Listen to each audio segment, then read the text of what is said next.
A little girl, no older than 10, had stepped forward. She held the microphone tightly in her small hand. She was tiny compared to the large crowd around her. Her eyes were filled with curiosity, but also a hint of nervousness. She took a deep breath. Then she spoke. "Mr. Trump, do you believe in God?" For a few seconds there was complete silence. The entire room froze. The crowd, once filled with chatter and noise, had gone completely still. Even the journalists, who had been writing and typing, stopped what they were doing. It was as if time itself had paused. No one had expected this question. It was not about money. It was not about laws or government. It was something much deeper. Trump looked at the little girl. He did not answer right away. Instead, he studied her face. He saw innocence. He saw honesty. He saw that she was not asking to be clever. She was not trying to trap him or test him. She truly wanted to know. And so, he took a moment to think. He had answered thousands of questions in his life. He had been asked about business, power, leadership, and success. But this question was different. It was personal. It was about something greater than politics. Finally, he leaned toward the microphone and spoke. "Yes, I believe in God." A quiet murmur spread through the crowd. Some people nodded. Others exchanged glances. Some seemed surprised. But the little girl was not done. She had another question. A much deeper one. She looked straight into Trump's eyes and asked, "How do you know God is real?" Now, the tension in the room grew even stronger. This was not an easy question. It was one that had been asked for thousands of years. People had debated it. Some believed with all their hearts. Others were unsure. Some doubted completely. And now, here was this little girl, standing in front of one of the most powerful men in the world, asking him to explain something that many people had struggled to answer. Everyone waited. Would he give a short answer? Would he avoid the question? Or would he say something that would make people think? Trump remained silent for a moment. He was not someone who liked to stay quiet. But this time, he knew he had to choose his words carefully. And then, finally, he spoke. Trump took a deep breath. He knew that his answer was important. It was not just for the little girl. It was for everyone in the room. Maybe even for everyone watching on television. He leaned forward and said, "I know God is real because I have seen His power." The crowd listened closely. Some people nodded, others frowned, thinking deeply about his words. But the little girl was still not satisfied. She was not looking for a simple answer. She wanted to understand. She tilted her head slightly and asked, "What do you mean?" Trump thought for a moment.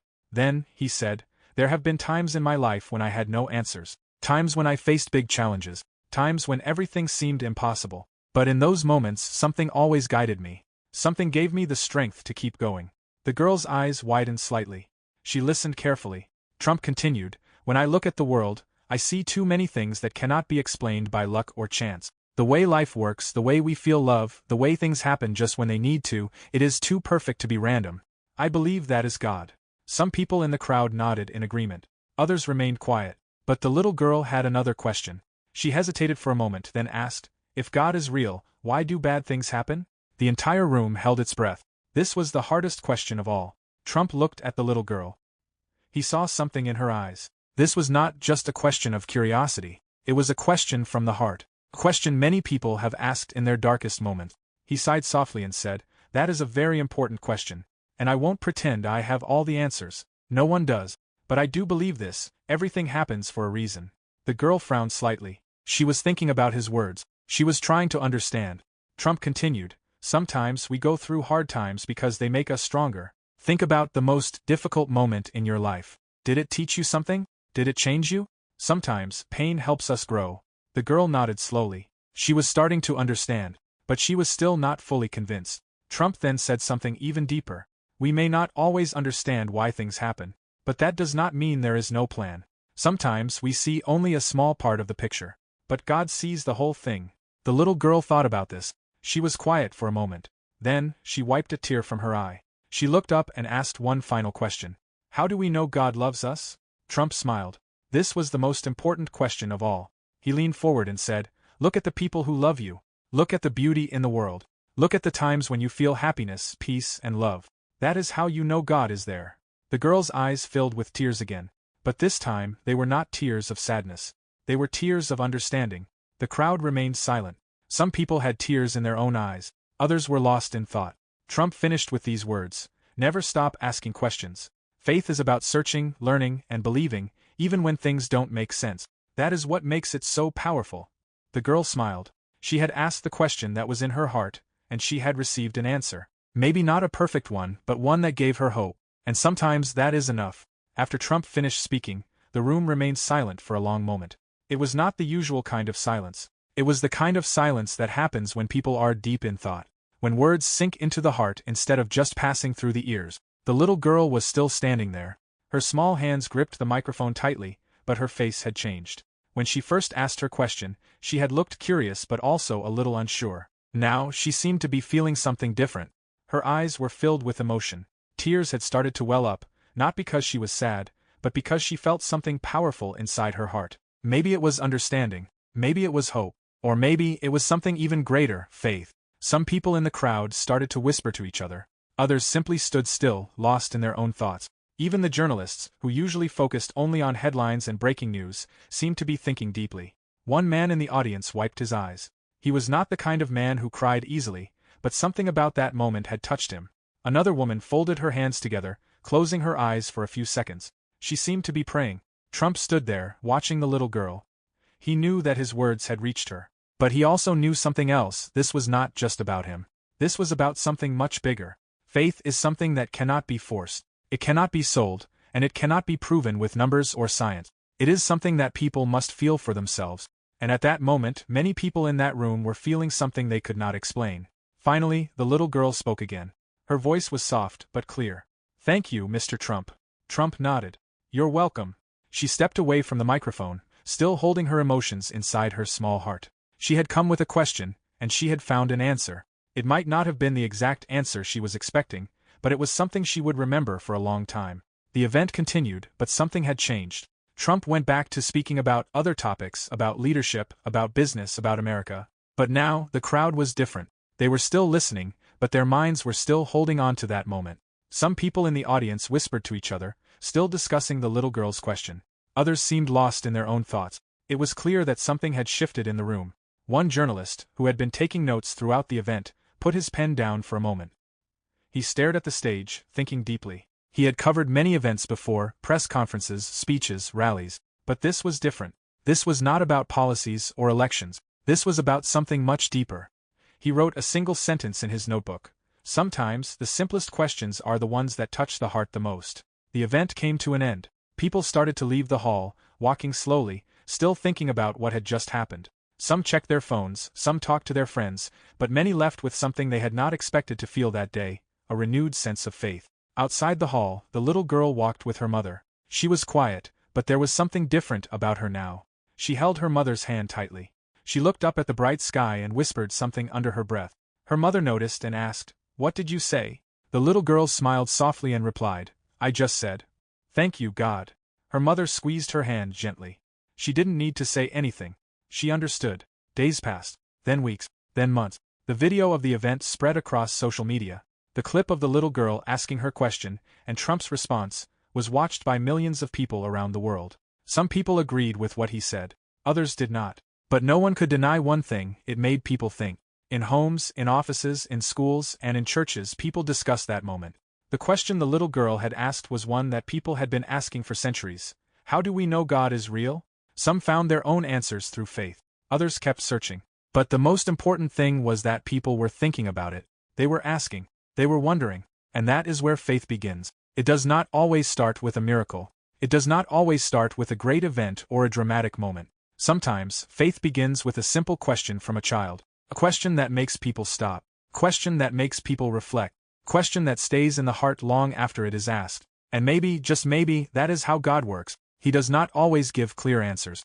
He does not always show himself in obvious ways. But he makes people wonder. He makes people think. He makes people search for him. Because the search for God is not about finding a perfect answer. It is about never stopping the search. And in that search, faith is born. The little girl might never fully understand the impact of her question. She might never know how many hearts were touched by that moment. But somewhere, in homes across the world, people were sitting in silence, thinking about God. And sometimes that is enough. Months passed, but the memory of that day lingered.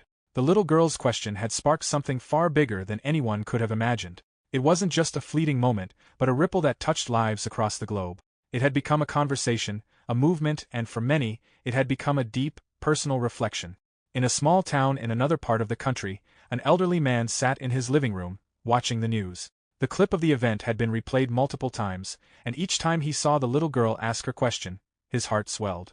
He hadn't been to church in years, but that simple question stirred something within him, a longing he thought he had lost. That night, for the first time in a long while, he knelt beside his bed and prayed. It wasn't a long prayer. He didn't have the words, but it was enough. He simply said, "I don't know, but I'm still searching." In a crowded city, a teacher stood before her class, and while the lesson of the day was on history, her mind kept returning to that question. She saw her students, bright-eyed and full of wonder, and realized that, like the little girl, they, too, had questions about life, questions that were sometimes too big for textbooks. "How do we know God is real?" she whispered to herself. Then, with a smile, she turned to her students and said, "Sometimes, the most important questions don't have answers right away. And that's okay."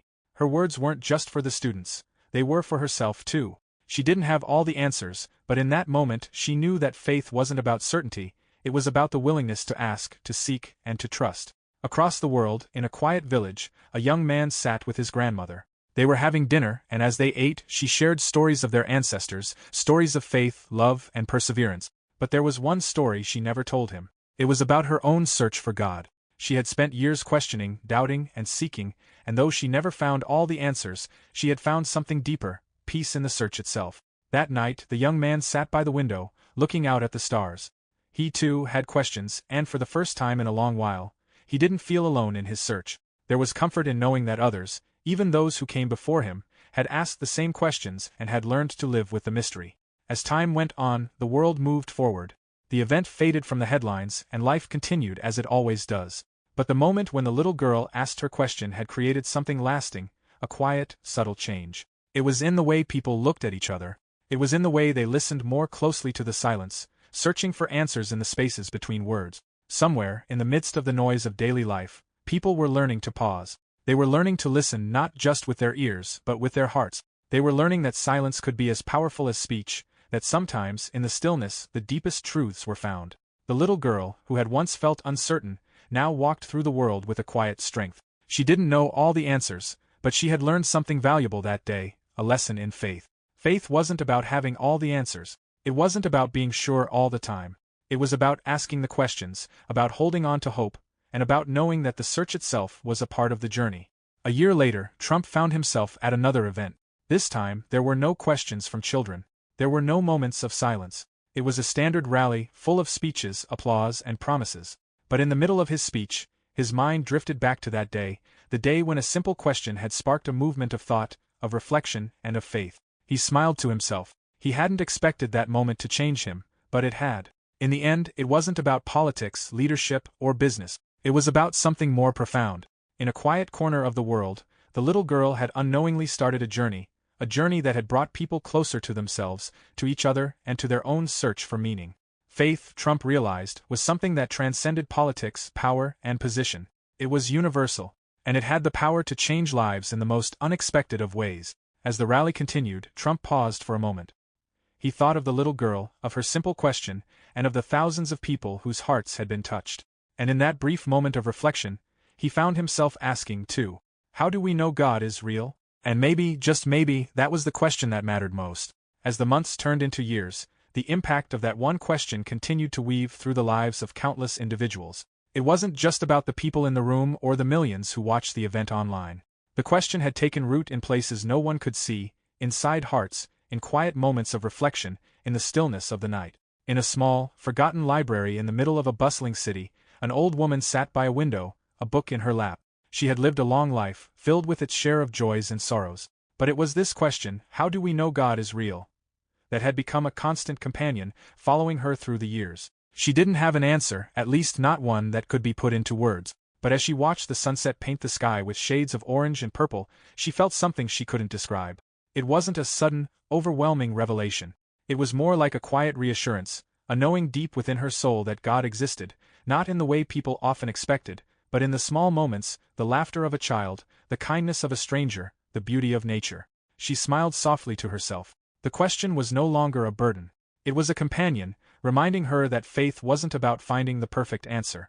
It was about living with the mystery, embracing the unknown, and trusting that everything, in its own way, was connected. Meanwhile, in a bustling city on the other side of the world, a group of friends gathered at a coffee shop, talking about life, politics, and everything in between. The topic of faith had always been a sensitive one among them, but after the event, they found themselves talking about it more openly. One friend, an atheist, admitted that while he didn't believe in God, he had begun to see the value in the search for meaning. He spoke of how the question had made him reflect on his own life, on his own purpose. It wasn't about convincing him to believe in God, but about recognizing that faith, in all its forms, had a place in every person's journey. Another friend, who had grown up in a devout family, shared her own experience. She had always believed in God, but hearing the little girl's question had made her rethink why she believed. It wasn't enough to simply accept faith without understanding why it mattered. Now, she found herself asking the question anew, deepening her connection to her belief. The conversation wasn't easy. It was messy and there were disagreements, but it was real. And in that realness, something important happened. They all left the coffee shop that day with a little more understanding, a little more openness to the mysteries of life. Years later, the little girl had grown into a young woman. She was no longer the curious child who asked a simple question at a rally, but the memory of that moment still lived within her. She had heard from people all over the world who had been touched by her question. Some had found their faith, while others had found peace in their uncertainty. But for her, the question had never gone away. It had grown with her, changing shape as she did. She was no longer searching for an answer in the way she once had. She had come to understand that faith wasn't about finding a concrete answer to every question. It was about living with the questions, embracing the unknown, and trusting that the journey itself was enough. One afternoon, as she sat in a park, watching children play and families laugh, she realized something. The answer, if it could even be called an answer, wasn't something that could be explained in a single moment. It wasn't found in the loud declarations of a speech or in the certainty of religious texts. It was found in the small, everyday acts of love, kindness, and humility. Her question, "How do we know God is real?" had led her to a deeper understanding. The realness of God wasn't something that could be proven or disproven. It was something that was felt, something that could be experienced in the hearts of those who sought Him. It was a quiet knowing, a certainty that came not from proof, but from the belief that there was something greater than what could be seen. She smiled to herself, realizing that the journey she had started as a young girl had led her to a place of peace. She didn't have all the answers, and maybe she never would. But that was okay. The search itself was enough. In the final chapter of her journey, the young woman stood before a crowd. This time, she wasn't asking questions. She was speaking to others, sharing her story. And in her words, there was no certainty, no grand revelation. But there was something more important, the invitation to continue seeking. Faith, she said, is not about finding all the answers. It's about asking the right questions. It's about seeking, not just the destination, but the journey itself. It's about embracing the mystery of life and knowing that, in the end, we are all part of something greater than ourselves. The crowd was silent as her words sank in. They weren't searching for an answer to a single question anymore. They were searching for something deeper, something that didn't need to be fully understood to be believed. And as the young woman walked off the stage, she knew that the search was not something to be ended. It was something to be embraced, lived, and carried with grace. The question had started with a child, but it had blossomed into a universal truth. Faith is not about the answers. It is about the search, and sometimes that is enough. Years passed, but the ripple effect of that simple question continued to echo.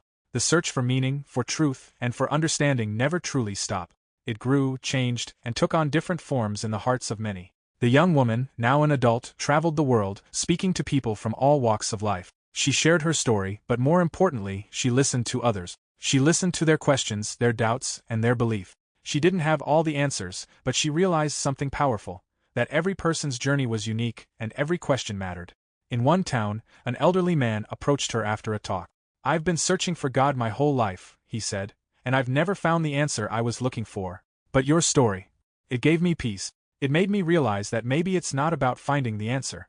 Maybe it's about living with the questions and trusting that we're not alone in the search." The young woman smiled, touched by his words. She had come to understand that the search itself was sacred. It was the process, the seeking, the willingness to question, and the openness to grow. In that, there was a kind of faith, a faith that didn't need to be explained, but simply felt. And so, the search continued, not for an answer, but for understanding, for connection, and for the belief that the journey itself was enough.